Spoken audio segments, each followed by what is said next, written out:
right, I'm in position. I have you in range. What?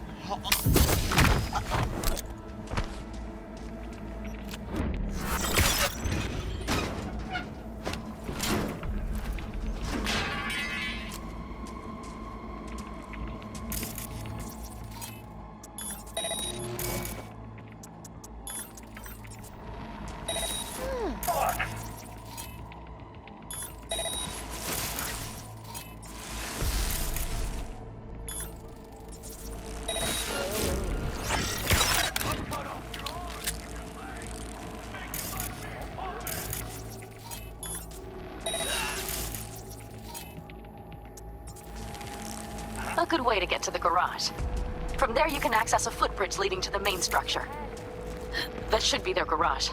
It's heavily guarded. Knowing them, they have something important in there.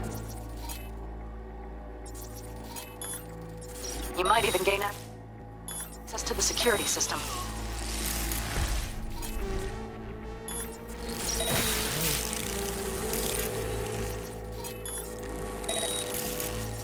Keep your eyes peeled.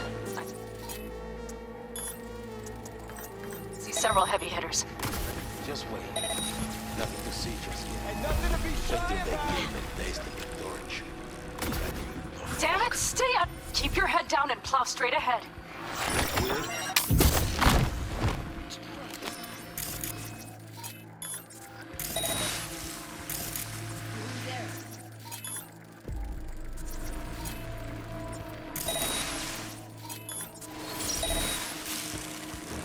Okay, main building. Watch for a burn. Saul is somewhere inside. I feel it in my bones.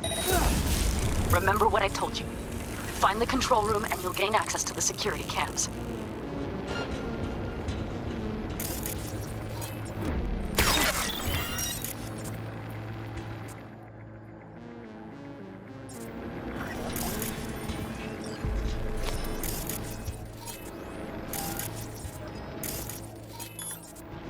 Careful.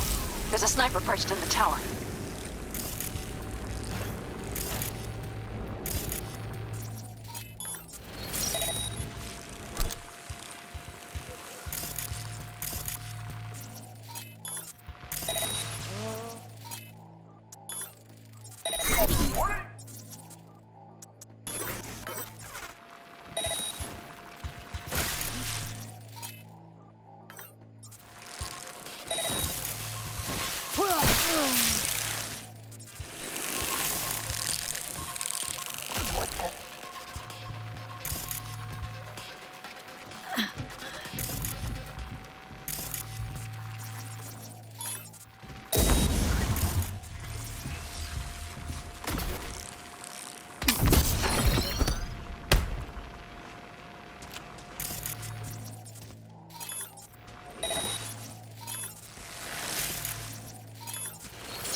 You and I are gonna have fun when I...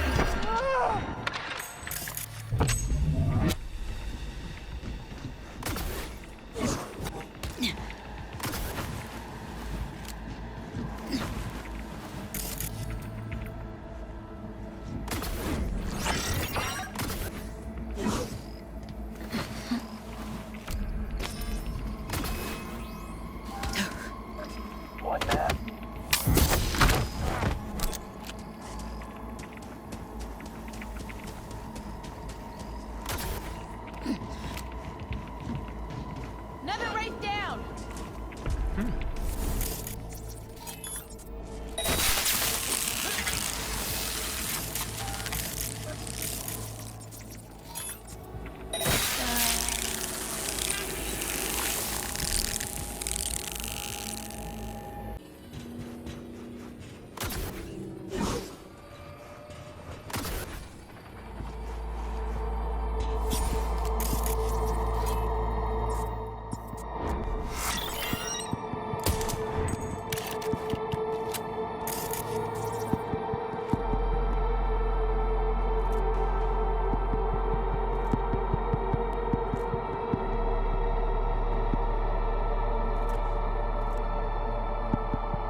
I will go left. The right side One is guard in yours. the courtyard, another near the pool. Number 3 on the terrace, the last inside.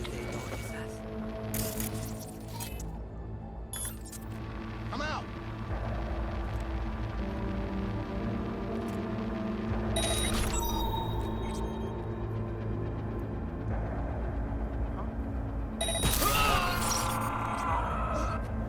I believe.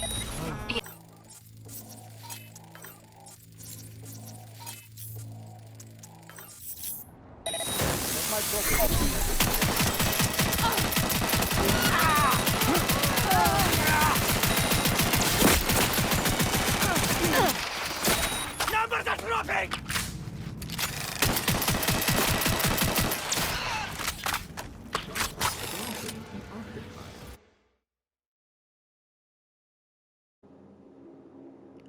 Hello, in this video I'm going to be going over probably my favorite build, my Stealth Netrunner build.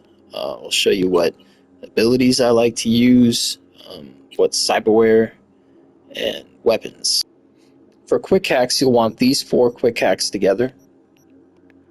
The epic version of Memory Wipe is better than the iconic and the legendary version because it only costs 10 RAM as opposed to 32 RAM. The iconic version of Sonic Shock is kind of necessary because it only costs 2 RAM as opposed to 6 RAM like the legendary version does. The iconic version of System Collapse appears to be bugged, so I don't even bother trying to use it right now. If you're having a hard time finding these iconic quick hacks or the materials to craft them, you can find either of those things by hacking the access points that you find throughout the world. Start by using Reboot Optics on an enemy. You'll then see a trace location bar appear on your screen as they try to find out your location. Then, use Memory Wipe on that enemy. This will decrease the trace location bar. Then, use Sonic Shock on that same enemy. Uploading Sonic Shock to an enemy already affected by Memory Wipe and Reboot Optics will cause them to lose consciousness. This is essentially a one-hit kill for 17, 19 RAM. That doesn't cost that much, and they won't even know where you are. Not only that, but since you decreased your trace location progress, this will decrease the cost of System Collapse. It'll usually cost between 4 RAM or 6 RAM, and this gives you 2 one-hit kill capabilities, and if you repeat that cycle over and over, you'll be able to wipe out an entire base without them even seeing you. For this build, you want as much cyberware capacity as possible, so you'll need 20 tech. Having air dash is really nice for this build, so 15 reflexes is a must. Body, you won't spec really at all into body. Just pick up the survivability abilities that you can, and this ability is nice because when you use a blood pump, it'll increase your mitigation chance, and when you couple that with this ability in the cool tree, the higher your mitigation chance when you're crouched, it'll essentially increase your stealth and make you harder to spot, which is really nice. Here's another one that works with that. Here. Alright, you can forego the 2 damage, quick hack damage abilities because this build only makes use of covert quick hacks, so you can put those somewhere else that will be more useful.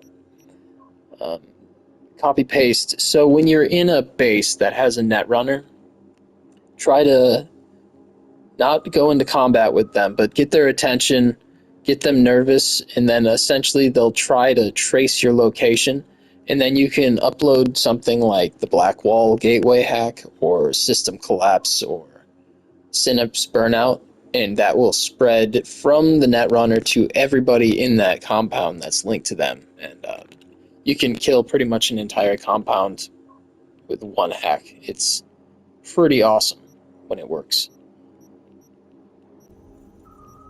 For my Cyberdeck, I like to use the Militech Canto. It has the Blackwall Gateway Quick Hack, which is unique to this Cyberdeck, and it also can speak to you on occasion, which is also really cool. But if that's not your thing, you can use the Tetratronic Rippler. This is honestly a better Cyberdeck. It has more Quick Hack slots, and it gives you more RAM, but it's just not as cool, so whichever you prefer. As far as the actual roles you want on the cyberware stats, you'll mainly want to go for things like stealth damage, headshot damage, RAM regen is another really important one, decreased enemy vision, health item recharge speed. You don't have to go for quick hack damage because this build will not use quick hacks that do damage. So you can just forget all about that. If you prefer to not have the extra mitigation chance, you can always add a little extra survivability, or if you want to use a melee weapon on this build, you can use Dense Marrow instead, whichever you prefer.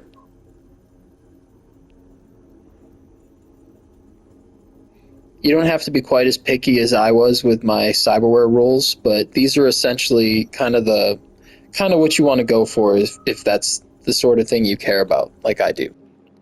As far as weapons go, I suggest you carry at least one smart weapon on you. The Warden SMG is a really good choice. I think it's the best smart weapon in the game.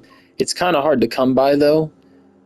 So if you can't get your hands on one of these, you can always use one of the iconic smart weapons, or Sidewinder is pretty easy to come by, or Pizdets. You get this from an airdrop in Dogtown. This is the only silent smart weapon in the game.